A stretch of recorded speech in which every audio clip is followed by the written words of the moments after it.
ಆಗ ತಾನೇ ಮಲಗಿದ್ದೇನೆ. ನನ್ನ ಭಾವ ನನ್ನ ಮೈ ಮೇಲೆ ಇರುವ ಬಟ್ಟೆಯನ್ನು ತೆಗೆದು ನನ್ನ ದೇಹದ ಪ್ರತಿಕಣವನ್ನು ಚುಂಬಿಸುತ್ತಿದ್ದಾನೆ.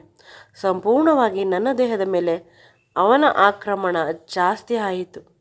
ಪ್ರತಿಭಟಿಸಲು ಆಗುತ್ತಿಲ್ಲ. ನನ್ನನ್ನು ಸಂಪೂರ್ಣವಾಗಿ ಅವನವಳಾಗಿ ಮಾಡಿಕೊಂಡು ಬಿಟ್ಟ. ನನ್ನ ತುಟಿಗಳಿಗೆ ನಿರಂತರವಾಗಿ ಮುತ್ತು ಕೊಡುತ್ತಿದ್ದ. ಎದೆಯನ್ನು ಕಚ್ಚುತ್ತಿದ್ದ. ನನ್ನ ಬಲಾತ್ಕಾರ ಮಾಡಿದ. ಅಕ್ಕನಿಗೆ ಹೇಗೆ ಮುಖ ತೋರಿಸಲಿ? ಅವಳ ಸಂಸಾರ, ನನ್ನ ಬದುಕು. ಅಯ್ಯೋ! ನನ್ನ ಹೆಸರು ರಮ್ಯಾ. ನಮ್ಮದು ಹಳ್ಳಿ. ಅಪ್ಪ ಅಮ್ಮನಿಗೆ 4 ಜನ ಹೆಣ್ಣು ಮಕ್ಕಳು. ಅದರಲ್ಲಿ ನಾನು ಕೊನೆಯವಳು.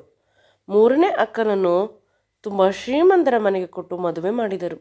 ಅಕ್ಕ ತುಂಬ ಸುಂದರಿ. ಅದಕ್ಕಾಗಿ ಬಾವ ವರದಕ್ಷಿಣೆ ಬೇಡ, ಹುಡುಗಿ ಕೊಟ್ಟರೆ ಸಾಕು ಅಂತ ಹೇಳಿ ಅಕ್ಕನನ್ನು ಅವರೇ ಮದುವೆ ಮಾಡಿಕೊಂಡು ಕರೆದುಕೊಂಡು ಹೋದರು.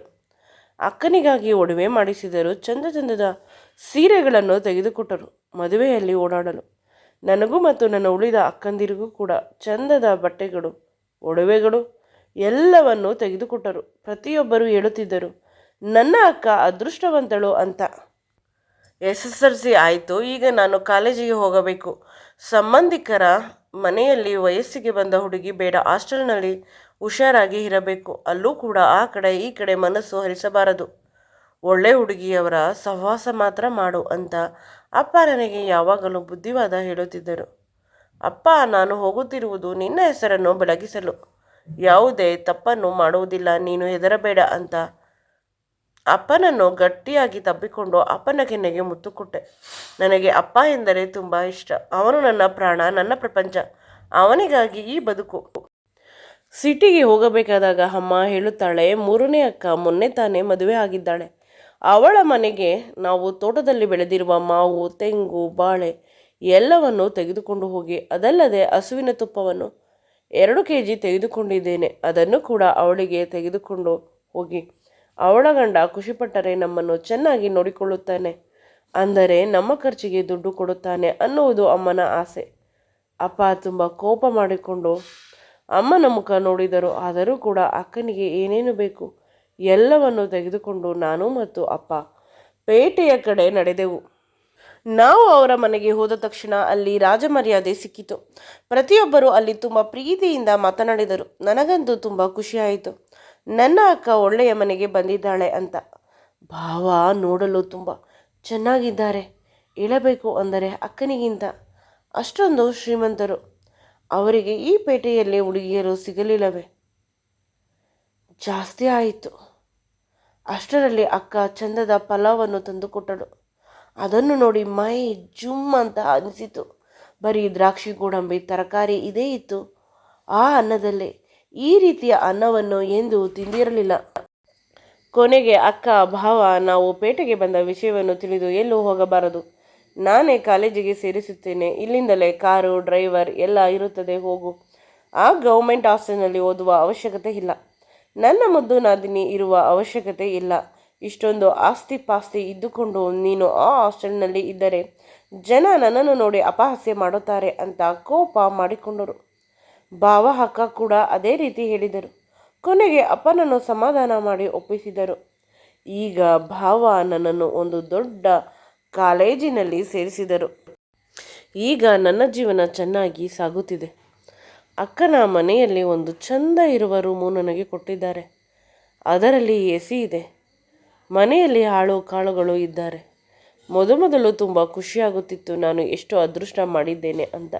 ಆನಂತರ ಅನಿಸಲು ಶುರುವಾಯಿತು, ನಾನು ಕೂಡ ಇಷ್ಟೊಂದು ಆಸ್ತಿಯನ್ನು ಸಂಪಾದನೆ ಮಾಡಬೇಕು. ನನ್ನ ಅಪ್ಪ ಅಮ್ಮನನ್ನು ಚೆನ್ನಾಗಿ ನೋಡಿಕೊಳ್ಳಬೇಕು. ಅದಕ್ಕಾಗಿ ನನ್ನ ವಿದ್ಯಾಭ್ಯಾಸ ಇನ್ನೂ ಜಾಸ್ತಿ ಆಯಿತು. ಒಳ್ಳೆಯ ಕಾಲೇಜ್ ಆಗಿದ್ದರಿಂದ ಒಳ್ಳೆಯ ಎಜುಕೇಷನ್ ಕೂಡ ಸಿಗುತ್ತಿತ್ತು. ಅಕ್ಕ ಭಾವ ನನ್ನ ಇನ್ಸ್ಪಿರೇಷನ್ ಆಗಿದ್ದರು. ಅಕ್ಕ ಭಾವ ಯಾವಾಗಲೂ ಜೋಡಿ ಹಕ್ಕಿಗಳ ರೀತಿ ಇದ್ದರು. ಅವರ ಪ್ರೀತಿಯನ್ನು ನೋಡಿ ಖುಷಿಯಾಗುತ್ತಿತ್ತು. ಮೊದಲು ಇಬ್ಬರು ಅಕ್ಕಂದಿರು ಕೂಡ ಒಳ್ಳೆಯ ಮನೆ ಸೇರಿದ್ದಾರೆ. ಅವರು ಇಷ್ಟೊಂದು ಶ್ರೀಮಂತರಲ್ಲ, ಆದರೂ ಕೂಡ ಇರುವ ಜೀವನದಲ್ಲಿ ನೆಮ್ಮದಿಯಾಗಿದ್ದಾರೆ. ನಾನು ಕೂಡ ಅಕ್ಕನ ರೀತಿ ಶ್ರೀಮಂತ ಹುಡುಗನ ಜೊತೆ ಮದುವೆ ಆಗಬೇಕು, ಚೆನ್ನಾಗಿ ಓದಬೇಕು. ಮೊದಲು ಇತ್ತೀಚೆಗೆ ನನ್ನ ಬ್ಯೂಟಿ ಜಾಸ್ತಿ ಆಗುತ್ತಿದೆ. ಭಾವ ಚೆನ್ನಾಗಿರುವ ವೆಸ್ಟರ್ನ್ ಡ್ರೆಸ್ಗಳನ್ನು ತೆಗೆದುಕೊಡುತ್ತಾರೆ. ಅವುಗಳನ್ನು ಹಾಕಿಕೊಂಡರೆ ನಾನು ಯಾವ ಪೇಟೆ ಹುಡುಗಿಯರಿಗಿಂತ ಕಡಿಮೆ ಇಲ್ಲ, ಅಷ್ಟು ಸುಂದರವಾಗಿದ್ದೇನೆ. ನನ್ನ ಫಸ್ಟ್ ಇಯರ್ ಆಯಿತು, ಎಕ್ಸಾಮ್ ಮುಗಿಯಿತು. ಇನ್ನು ಖುಷಿಯಾಗಿ ಮನೆಗೆ ಬಂದೆ. ಮನೆಯಲ್ಲಿ ಯಾರೂ ಇರಲಿಲ್ಲ, ಎಲ್ಲರೂ ಹೊರಗೆ ಹೋಗಿರಬಹುದು ಅಂತ ಅಂದುಕೊಂಡೆ. ಊಟ ಮಾಡಿ ಸ್ವಲ್ಪ ಹೊತ್ತು ಮಲಗೋಣ ಅಂತ ಹೋದೆ. ಚೆನ್ನಾಗಿ ನಿದ್ರೆ ಬಂದಿದೆ. ಆ ಸಂದರ್ಭದಲ್ಲಿ ಯಾರೋ ನಾನು ಹೊದ್ದುಕೊಂಡಿದ್ದ ನನ್ನ ಬಟ್ಟೆಯನ್ನು ತೆಗೆಯುತ್ತಿದ್ದಾರೆ. ನನ್ನನ್ನು ಕ್ಷಣ ಮಾತ್ರದಲ್ಲಿ ಬೆತ್ತಲೆ ಮಾಡಿದ್ದಾರೆ. ನನ್ನ ದೇಹವನ್ನು ಮುಟ್ಟುತ್ತಿದ್ದಾರೆ. ನನ್ನ ತುಟಿಗಳಿಗೆ ನಿರಂತರವಾಗಿ ಚುಂಬಿಸುತ್ತಿದ್ದಾರೆ. ನನ್ನ ಪ್ರೈವೇಟ್ ಪಾರ್ಟ್ಗಳನ್ನು ಚೆನ್ನಾಗಿ ಮುಟ್ಟುತ್ತಿದ್ದಾರೆ.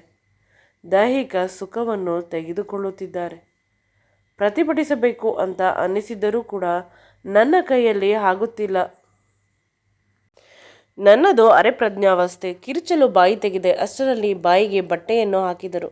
ಮುಂದೆ ಇರುವ ಮನುಷ್ಯನ ಮುಖ ನನಗೆ ಸರಿಯಾಗಿ ಕಾಣುತ್ತಿಲ್ಲ.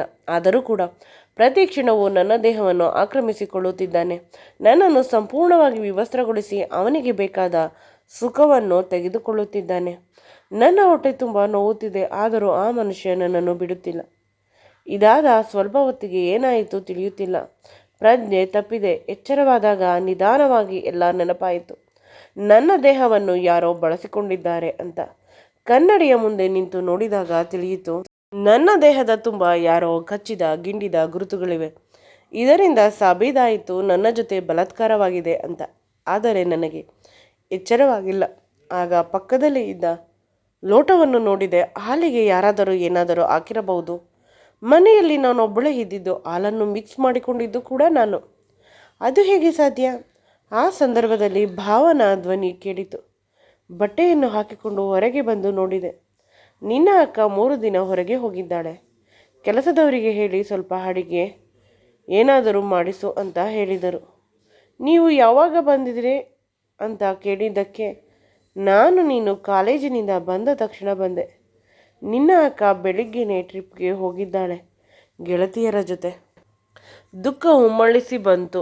ರೂಮಿಗೆ ಬಂದು ಜೋರಾಗಿ ಅತ್ತೆ, ನನ್ನ ಸ್ವಂತ ಭಾವ ನನ್ನ ಜೊತೆ ಬಲಾತ್ಕಾರ ಮಾಡಿದ್ದಾರೆ ಅಂತ ಅನಿಸಿತು. ಏಕೆಂದರೆ ಅಡಿಗೆ ಮಾಡುವವರು ಕೂಡ ಹೆಂಗಸರೇ. ಈ ಒಬ್ಬ ಮನುಷ್ಯ ಮಾತ್ರ ಗಂಡಸು. ಇವನನ್ನು ಬಿಟ್ಟರೆ ಇನ್ಯಾರು ನನ್ನನ್ನು ಮುಟ್ಟುತ್ತಾರೆ? ಈ ಮನೆಯ ಕೀ ಅವನ ಬಳಿ ಮಾತ್ರ ಇರುವುದು. ನಾನು ರೂಮಿನ ಬಾಗಿಲನ್ನು ಹಾಕಿಕೊಂಡು ಮಲಗುತ್ತೇನೆ.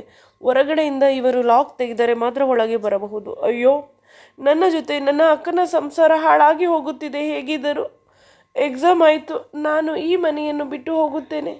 ಎಲ್ಲಾದರೂ ಅಪ್ಪನಿಗೆ ಏನಾದರೂ ನೆಪ ಹೇಳುವೆ ಅಂತ ಅಳುತ್ತಿದ್ದೆ.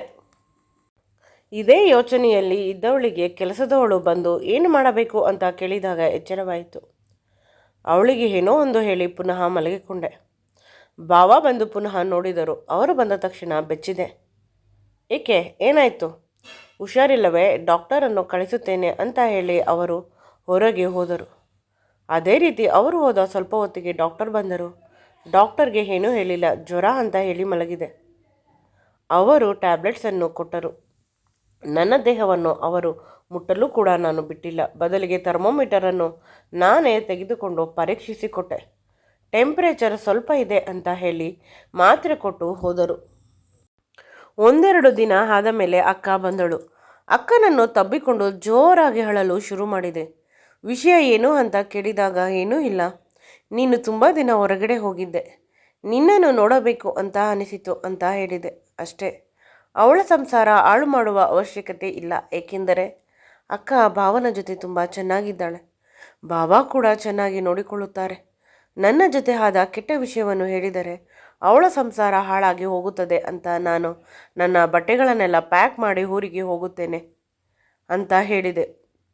ಎಕ್ಸಾಮ್ ಆಯಿತು ಅಂತ ಹೇಳಿದ. ಆಗ ಭಾವ, ನೀನು ಎಲ್ಲೂ ಹೋಗುವ ಅವಶ್ಯಕತೆ ಇಲ್ಲ, ಇಲ್ಲೇ ಇರಬೇಕು ನಮ್ಮ ಕಣ್ಣೆದುರಿಗೆ ಅಂತ ಹೇಳಿದರು. ಆಗ ಅಕ್ಕ ಕೂಡ ಹೇಳುತ್ತಾಳೆ, ಅವರ ಗೆಳೆಯನ ಜೊತೆ ನಿನ್ನ ಮದುವೆ ಅಂತ ಹೇಳಿ ರೂಮಿಗೆ ಕರೆದುಕೊಂಡು ಹೋಗಿ ನನ್ನನ್ನು ಮದುಮಗಳ ರೀತಿ ಕ್ಷಣ ಮಾತ್ರದಲ್ಲಿ ರೆಡಿ ಮಾಡಿದ್ದಳು. ಅವಳ ಬಟ್ಟೆ ಒಡವೆಗಳನ್ನು ಕೊಟ್ಟು.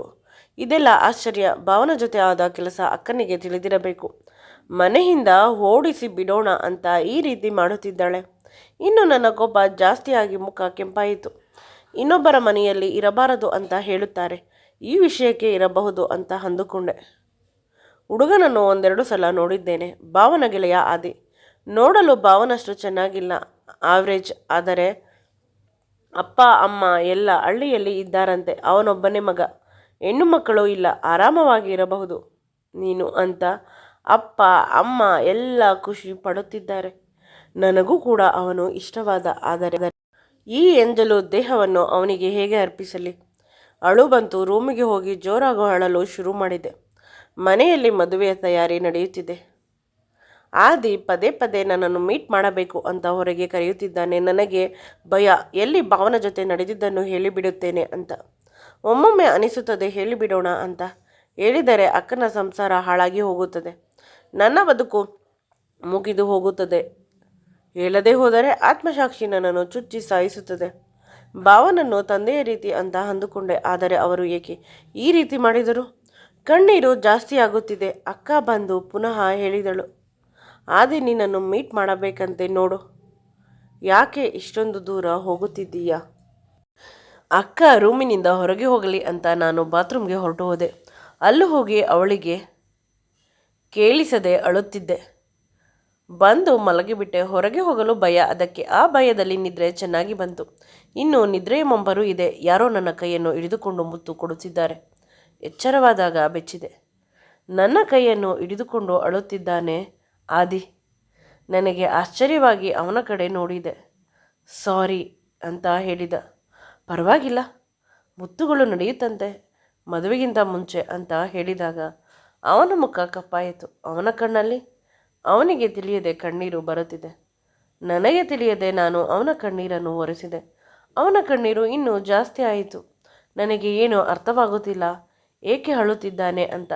ಏನೋ ಹೇಳಬೇಕು ಅಂತ ಬಾಯಿ ತೆಗೆದ. ಅಷ್ಟರಲ್ಲಿ ನಾನು ನನಗೆ ತಿಳಿಯದೆ ಹೇಳಿಬಿಟ್ಟೆ, ನನ್ನ ಜೊತೆ ಬಲಾತ್ಕಾರವಾಗಿದೆ. ನನಗೆ ತಿಳಿಯದೆ ನನ್ನ ದೇಹವನ್ನು ಯಾರೋ ಬಳಸಿಕೊಂಡಿದ್ದಾರೆ. ನಾನು ಒರಿಜಿನಲ್ಲ ನೋಡಿ. ಮದುವೆಯಾದ ಮೇಲೆ ನನ್ನ ಮೇಲೆ ಕಂಪ್ಲೇಂಟ್ ಮಾಡಬೇಡಿ ಅಂತ ಮುಖ ಮುಚ್ಚಿ ಅಳಲು ಶುರು ಮಾಡಿದೆ. ನಾನು ಅಂದುಕೊಂಡೆ ಆದಿ ಹೊರಟು ಹೋಗುತ್ತಾನೆ ಅಂತ. ಇಲ್ಲ, ನನ್ನನ್ನು ಗಟ್ಟಿಯಾಗಿ ತಬ್ಬಿಕೊಂಡ. ಸಾರಿ ಕೇಳಿದ. ನನಗೆ ಆಶ್ಚರ್ಯವಾಯಿತು. ನೀವು ಏಕೆ ಸಾರಿ ಕೇಳುತ್ತಿದ್ದೀರಾ? ನನಗೆ ತಿಳಿದಿಲ್ಲ ನನ್ನ ಜೊತೆ ಅದನ್ನೆಲ್ಲ ಮಾಡಿದ್ದು ಯಾರು ಅಂತ ತುಂಬ ಸೀರಿಯಸ್ ಆಗಿ ಹೇಳಿದ. ನಾನೇ ಮಾಡಿದ್ದು. ನಾನು ನಿಮ್ಮ ಭಾವನ ಆಪ್ತ ಗೆಳೆಯ. ನನ್ನ ಆಫೀಸ್ನಲ್ಲಿ ಇಲ್ಲೇ ಹತ್ತಿರ ಇರುವುದು. ಒಮ್ಮೊಮ್ಮೆ ನಾನು ಕೂಡ ರೆಸ್ಟ್ ಮಾಡಲು ಬರುತ್ತೇನೆ.